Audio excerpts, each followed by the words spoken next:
India's blue chip firms are in for some blues come 2012 as growth is slowing pace due to less business from Europe and America. The IT industry's apex body NASSCOM has today forecast a slowdown, saying firms are likely to see at best 11 to 14% growth, which is 25% lower than the revenue growth reported so far. This gloomy forecast comes even as India's sunshine sector expects to cross $100 billion in revenues this year. Definite signal that things would get better if you look at the US. There is an uncertainty about Europe.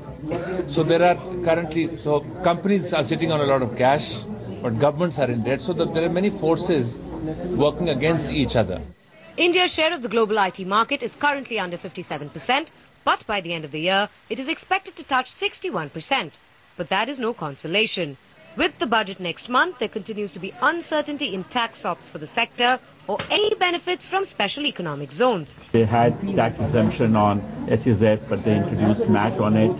The government had a clear vision that they should have safe harbor clauses and dispute resolution for transfer pricing.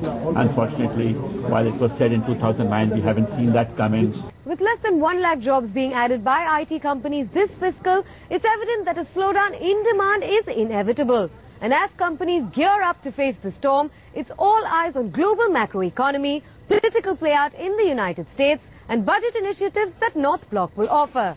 And the question on everybody's lips, will NASSCOM's midterm review in October paint a prettier picture? Nithya Balakrishnan, ET Now, New Delhi.